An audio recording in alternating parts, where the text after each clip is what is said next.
Bonsoir, bonsoir et bienvenue à l'émission Kizombe Kabusoga qui signifie en Kirega bien dormir. Mon nom est Bienvenue Matenda Kibangala. Je salue tous ceux qui nous suivent en ces moments et particulièrement en Afrique. Notre thème du jour est Changeons notre manière de vivre. Aujourd'hui, nous allons lire deux versets. L'un relatif à Romains 12, 2 verset jusqu'à 3. Et le second, ça sera Proverbe 3, de 5 jusqu'à 8. Je répète, Romains 12, 2 jusqu'à 3 et Proverbe 3, 5 jusqu'à 8. Nous lisons au nom de Jésus, Romains 12, versets 2 à 3.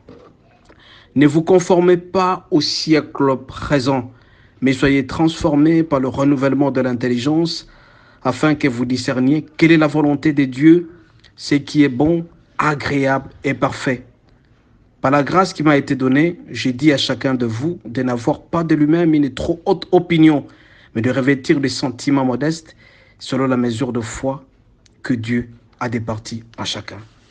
Nous prenons maintenant Proverbe 3, de 5e au 8e verset. Il est écrit, « Confie-toi à l'Éternel de tout ton cœur et ne t'appuie pas sur ta sagesse.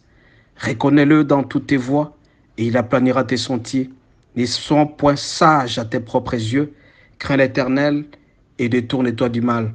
Ça sera la santé pour tes muscles, un rafraîchissement pour tes os. » Mes frères, mes sœurs, bien-aimés dans le Seigneur, le monde que nous voyons, le monde physique a ses références, a ses repères, mais le monde spirituel aussi, il a le sien. Quel que soit le nombre d'années que vous pouvez avoir, que ce soit 5 ans, 10 ans, 20 ans, 50 ans, 80 ans, nous sommes tous passagers sur cette terre. Tout le monde est temporel, tout le monde passe. Ainsi donc, nous ne pouvons pas continuer à nous affectionner des œuvres de la chair. Nous ne pouvons plus continuer à nous affectionner de ce qui n'est pas durable, mais nous devons nous affectionner de ce qui est durable. On nous dit ici que nous ne pouvons pas nous conformer au siècle présent, c'est-à-dire que nous ne pouvons voir que ce qui est bon et parfait auprès du Seigneur. Est-ce que ce que je fais est bon pour le Seigneur? Est-ce que ce que je fais est bon pour la société? Je ne peux pas faire des choses qui ne plaisent qu'à moi-même, qui ne plaisent que dans mon égoïsme. Parce que nous avons vu qu'à un certain moment, l'apôtre Paul, qui était un persécuteur, a changé de vie. Il était persécuté et par après il est devenu apôtre, il a commencé à prêcher la parole de Dieu. Donc il a trouvé que ce qu'il faisait avant, ce n'était pas digne. Et à ce moment-là, il était trop égoïste. Mais pour l'instant, vous avez senti que Saul, qui était devenu Paul, a été transformé, il a commencé à servir le Seigneur, selon la mesure de sa foi. Nous aussi, nous devons faire ce qui est agréable. Que votre conscience vous reproche, si ce que vous faites n'est pas bon, que votre conscience vous reproche. Vous devez faire en sorte que ce que vous allez faire, que votre conscience vous applaudisse. Et ça, selon le Saint-Esprit. C'est très important, mes frères.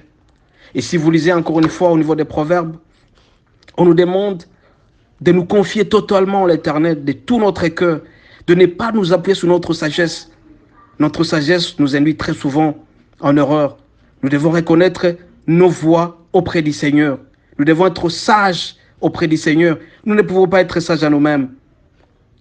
Notre sagesse ne peut venir qu'en craignant Dieu, car la parole déclare la crainte de l'Éternel, toujours le commencement de la sagesse. Nous devons nous détourner du mal. Quand nous nous détournons du mal, c'est à ce moment-là que notre santé se fera dans nos muscles. Nous allons rafraîchir à tous les os. Et à ce moment-là, le Seigneur sera avec nous. Sa présence va se faire manifester dans tout ce que nous faisons. Vous allez remarquer que celui qui a Dieu, il est toujours pimpant neuf, il est toujours joyeux parce qu'il a la présence du Saint-Esprit. Et le Seigneur le bénit dans tout ce qu'il fait. C'est très important, mes frères. Nous sommes appelés à ne pas regarder notre égoïsme, mais à regarder ce que Dieu veut.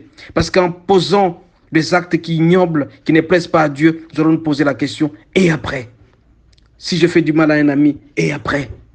Si je détruis mon corps, et après?